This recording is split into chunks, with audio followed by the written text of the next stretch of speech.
اللہ ہی اللہ کیا کرو، دکھ نہ کسی کو دیا کرو، جو دنیا کا مالک ہے نام اسی کا لیا کرو۔ کیا آپ جانتے ہیں شیئر مارکیٹ میں اڈانی، ٹاٹا، برلا جیسی کمپنیز ہر مہینے آپ کو ہزاروں روپے کما کر دے سکتی ہے۔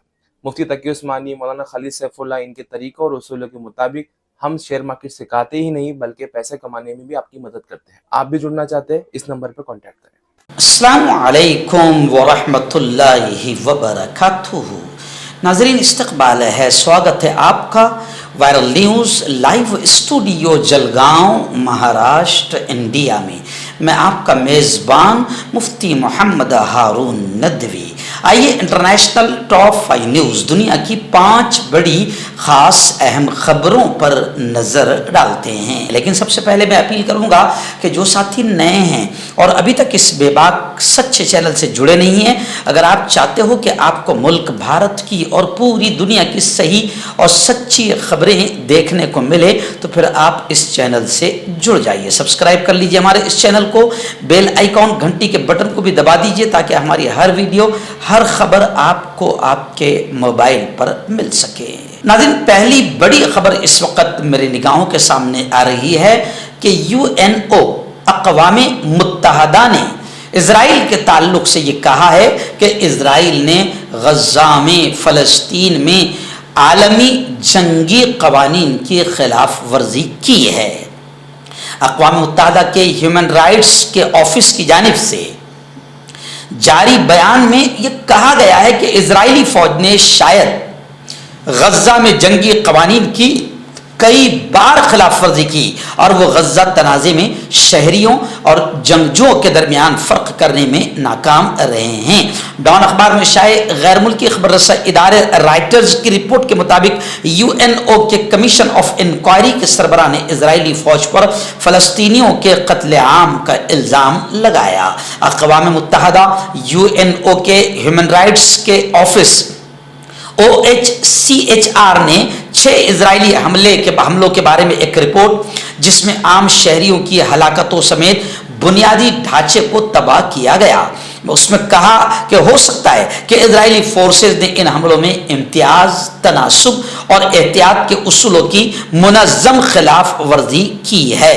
اقوام متحدہ کے انسانی حقوق کے ہائی کمشنر نے کہا کہ جنگ کے دوران ایسے ذرائع اور طریقہ کار کو استعمال کرنے کی ضرورت ہوتی ہے جس سے سول سٹیزنز، عام شہریوں کو محفوظ رکھا جائے یا پھر ان کا کم سے کم نقصان ہو، لیکن اسرائیلی بمباری میں ان تمام چیزوں کی مسلسل خلاف ورزی ہوتی رہی۔ یعنی اقوام متحدہ UNO نے بھی اس بات کو تسلیم کر لیا، مان لیا کہ اسرائیل نے جنگی قوانین کے خلاف ورزی کی ہے اور اسرائیل نے آتنکواد کا ننگا ناچ کھیلا ہے۔ اب دیکھنا یہ ہے کہ اقوام متحدہ یا دنیا کی تمام طاقتیں، انصاف پسند حکومتیں اسرائیل کو سزا دیتی ہے یا نہیں۔ ناظرین، مکہ المکرمہ اور سعودی عرب سے بڑی خبر آ رہی ہے۔ جی ہاں، سعودی عرب کے محکمہ موسمیات کی جانب سے یہ کہا گیا ہے کہ اب سے ہر سال حج سیزن گرمیوں سے نکل کر سردیوں کی طرف منتقل ہوگا۔ آپ جانتے ہیں کہ اس سال گرمی وہاں پر بے حساب رہی، بلکہ 52 پر گرمی پہنچ گئی تھی۔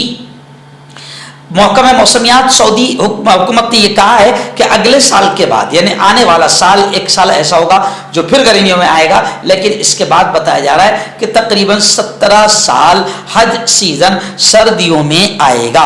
سعودی میڈیا کے مطابق اس سال حج کے دوران غیر معمولی گرمی دیکھنے میں آئی۔ شدید گرم موسم کے پیش نظر سعودی وزارت صحت نے حجاج کرام کو ہیٹ اسٹروک سے بچانے کے لیے ہر ممکن اقدامات کیے تھے۔ سعودی میڈیا کے مطابق محکمہ موسمیات کے ترجمان حسین القحطانی نے کہا ہے کہ اگلے سال کا حج موسم گرمی میں آخری حج موسم ہوگا۔ پھر انہوں نے کہا کہ اگلے سال کے بعد 1447 ہجری یعنی 2026 سے شروع ہو کر 8 سال کے عرصے کے لیے حج سیزن موسم بہار میں ہوگا اور اس کے بعد مزید 8 سالوں میں حج کا موسم سردیوں کے موسم میں آئے گا انشاءاللہ۔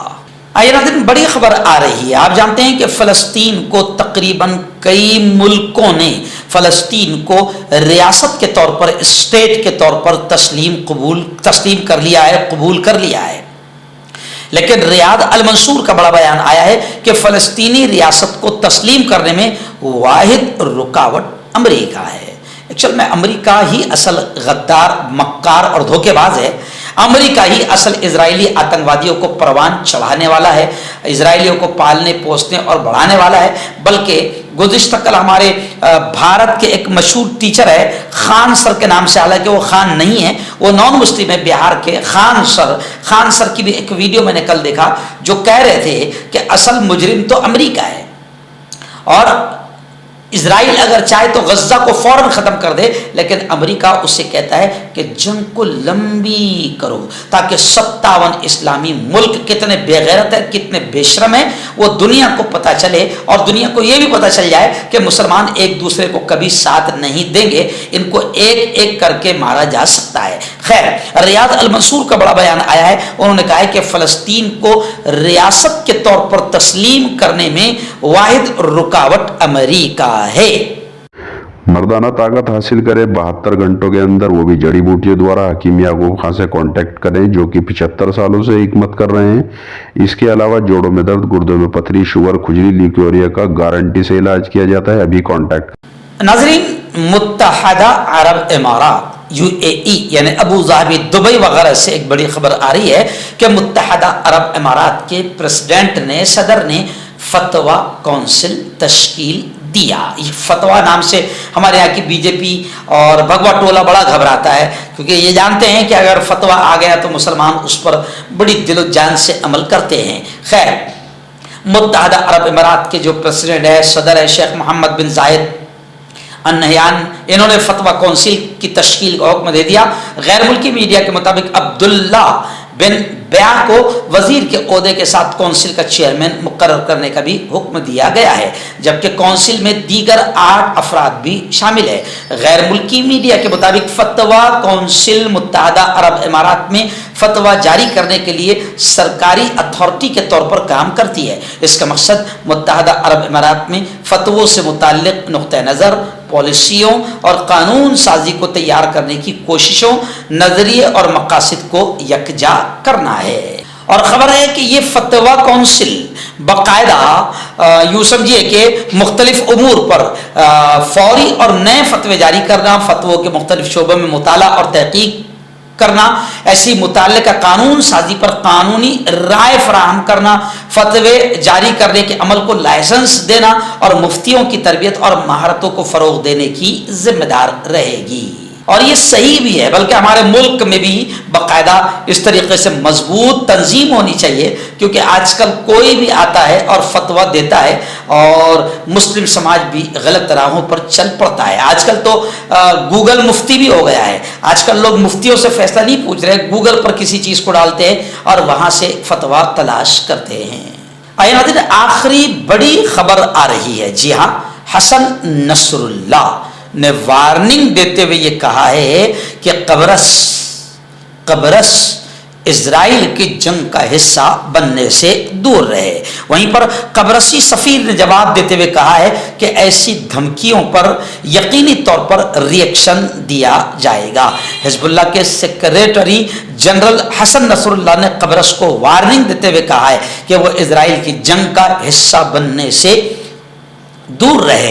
حزب اللہ کے سیکریٹری جنرل حسن نصر اللہ کی جانب سے قبرص کو دی جانے والی دھمکیوں پر کمنٹ تبصرہ کرتے ہوئے اسرائیل میں قبرصی سفیر نے کہا کہ نیکوسیا کی جانب سے یقیناً رد عمل سامنے آئے گا. قبرصی سفیر نے اس بات پر زور دیا کہ ان کے ملک اور اسرائیل کے درمیان تعلقات پہلے کبھی اتنے مضبوط نہیں تھے. یہ بیان اس وقت سامنے آیا جب نصر اللہ نے قبرص کو اپنے ایئرپورٹس اور اڈوں کو اسرائیل کے لیے لبنان پر حملہ کرنے کے لیے کھولنے کے نتائج سے خبردار کیا اور دھمکی دی کہ اگر قبرص ایسی حرکت کرتا ہے تو قبرص کو جنگ کا حصہ بنا دیا جائے گا. آپ کا پرسنل ڈاکٹر شاویز سیکسولوجسٹ. کسی بھی سیکس کی پرابلم کو لے کر آپ مجھ سے کبھی بھی کانٹیکٹ کر سکتے ہیں. اس کے علاوہ